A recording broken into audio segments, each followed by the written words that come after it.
Hello guys, welcome to the channel. मैं हूं आपका अपना सचिन भारद्वाज और आज हम लोग सीख रहे हैं एमएस वर्ड का होम टैब। ये वीडियो काफ़ी डिटेल में होने वाली है, तो चलो बिना कोई टाइम वेस्ट करे शुरू से शुरू करते हैं। सबसे पहले मेरे पास यहाँ पर ब्लैंक शीट है। अब मुझे यहाँ पर रैंडमली फटाफट से कुछ लिखना है, तो मैं यहाँ पर फॉर्मूला लगाऊंगा equals to RAND bracket open bracket close enter. तो आप देखोगे मेरे पास यहाँ पर आप देखोगे 5 पैराग्राफ्स आ गए हैं। अब उसके बाद हम इस फॉन्ट रिबन को एक एक करके देखते हैं कि इस ऑप्शन इन सारी ऑप्शंस का मतलब क्या है और इनका यूज क्या है। तो चलो, सबसे पहला है सिलेक्शन। अब देखो, सिलेक्शन के भी बहुत सारे अलग अलग प्रकार हैं। तो जैसे ही आप शिफ्ट के साथ लेफ्ट वाली एरो की दबाओगे तो आप देखोगे यहाँ पर सिर्फ एक एक लेटर को सिलेक्ट कर रहा है यहाँ पे। जैसे ही मैं कंट्रोल शिफ्ट और फिर लेफ्ट एरो प्रेस करूंगा तो पूरा वर्ड सिलेक्ट कर रहा है। और जैसे ही मैं कंट्रोल A प्रेस कर दूंगा बच्चों, सिलेक्ट ऑल हो गया। जैसे ही मैं F8 प्रेस करूंगा अपने कीबोर्ड पे तो सिलेक्शन ऑन हो जाएगी। अब मैं सिर्फ एरो की प्रेस करूंगा तो आप देखोगे ये सिलेक्शन ले लेगा।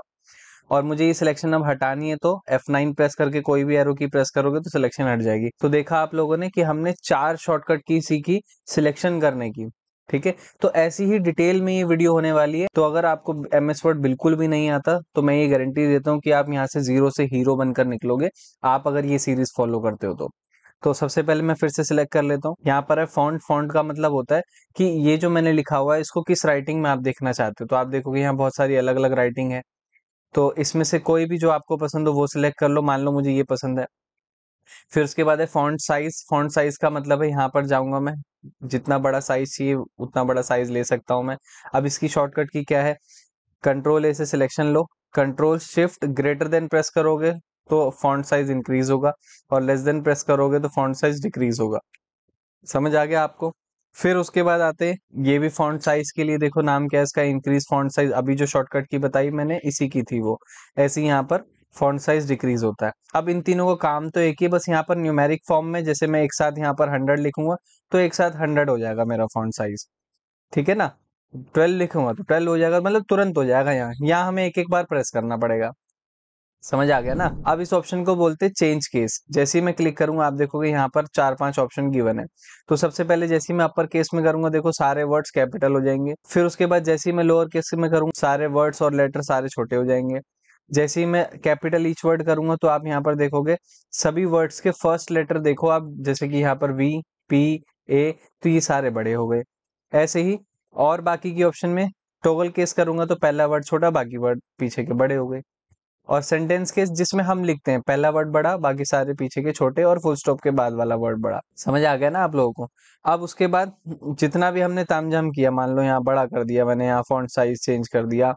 अब जैसे ही मैं इस इरेजर पे क्लिक करूंगा इसका मतलब होता है क्लियर ऑल फॉर्मेटिंग। जैसे ही मैं क्लिक करूंगा तो ये पहले जैसा नॉर्मल हो जाएगा जैसे कि हमने स्टार्टिंग में लिखा था। फिर उसके बाद बच्चों ये तो बहुत इजी ऑप्शन है, बोल्ड से बोल्ड हो जाएगा। इसकी शॉर्टकट की है कंट्रोल B। फिर ये है इटैलिक, इसकी शॉर्टकट की कंट्रोल I। देखा हो आप, थोड़ा सा इटैलिक थोड़ा टेढ़ा हो गया फॉन्ट।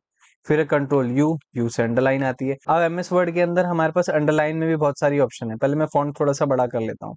आप अंडरलाइन में जाओगे तो यहाँ देखो double underline, dark underline, dot वाली अंडरलाइन, तो बहुत सारे अंडरलाइन के यहाँ पर हमारे पास ऑप्शन है। तो मान लो मैं डार्क अंडरलाइन ले लेता हूँ। अब मेरे को ये अंडरलाइन भी कलर करनी है तो अंडरलाइन कलर में जाकर के मैं इसको अलग से कलर भी कर सकता हूँ। समझ आ गया बच्चों। अब मुझे ये क्लीन करना है तो मेरे को इरेजर पे क्लिक करना पड़ेगा। देखा आपने, पहले जैसा हो गया है। अब इसको बोलते हैं स्ट्राइक थ्रू।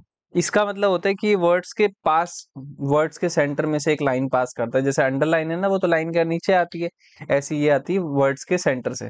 तो देखो ऐसे लगता है जैसे वर्ड्स को काट रखा है। पता नहीं इसका क्या यूज है और किस लिए दे रखी है, मुझे तो समझ नहीं आता। अब उसके बाद इसको बोलते हैं सुपरस्क्रिप्ट, इसको बोलते हैं सबस्क्रिप्ट बच्चों। ये किस लिए काम आता है, मैथ्स और साइंस के फॉर्मूले बनाने के। जैसे कि मैंने बनाया एक्स स्क्वायर। अब ये स्क्वायर है, मतलब ये जो टू वैल्यू मेरे को स्क्वायर में लिखनी है या पावर में लिखनी है, तो मैं शिफ्ट के साथ लेफ्ट वाली एरो की प्रेस करके इसको सिलेक्ट कर लूंगा। फिर मैं कीबोर्ड से शॉर्टकट की प्रेस करूंगा कंट्रोल शिफ्ट प्लस, तो आप देखो ये स्क्वायर में लग गई। अगर आपको ऊपर वाली ऑप्शन से ट्राई करना है, सिलेक्शन ली, आप यहाँ जाकर क्लिक करोगे तो भी लग जाएगी। समझ गए ना बच्चों। अब उसके बाद CO2 लिखना है। आपने देखा होगा ये जो 2 होता है वो O के नीचे प्लेस होता है ना, तो जैसे ही मैं यहाँ जाके क्लिक करूंगा तो ये O के नीचे प्लेस में हो जाएगा। समझ आ गया आपको ये। अब उसके बाद ये क्या चीज है, अब जैसे ही मैं इसको सिलेक्ट करूंगा इस लाइन को, जैसे ही मैं यहाँ पर जाऊंगा तो देखो इस लाइन का स्टाइल चेंज हो जाएगा। कलर भी, अंदर का सारा बैकग्राउंड वगैरह सब कुछ चेंज हो गया। देखा आपने, मान लो इसको इस स्टाइल में लिखना है। अब इसके अंदर भी बहुत सारी ऑप्शन है, ध्यान से देखना। आउटलाइन में जाओगे तो आप देखो आउटलाइन अपनी मर्जी से कलर कर सकते हो। ऐसी शेडो में जाओगे तो पीछे देखो, यहाँ पर आपको दिख रहा होगा सैंपल में, पीछे शेडो लगा सकते हो। रिफ्लेक्शन में जाओगे, नीचे रिफ्लेक्शन आ जाएगी जैसे पानी में आती है परछाई। ग्लो में जाओगे तो ग्लो इफेक्ट आएगा अलग अलग। फिर उसके बाद आप ये खुद से ट्राई कर लेना, सिर्फ ऑप्शन ये ही खाली है। फिर उसके बाद है बच्चों हाइलाइटर, मान लो इनमें से कोई वर्ड है पर्टिकुलर, मेरे को उसको हाईलाइट करना है, तो जैसे ही मैं जाऊंगा हाईलाइट कर दूंगा तो हाईलाइट हो जाएगा। तो दूसरे वर्ड को करना है तो जैसे हाईलाइट करूंगा हाईलाइट हो जाएगा। तो जो जो हाईलाइट किया वो हटाना है तो सिलेक्शन लेके यहाँ जाके के नो कलर कर दोगे तो हो जाएगा सही। उसके बाद ये है टेक्स्ट का कलर, जैसे ही मैं सिलेक्शन लूंगा क्लिक करूंगा तो टेक्स्ट के अंदर कलर हो जाएगा।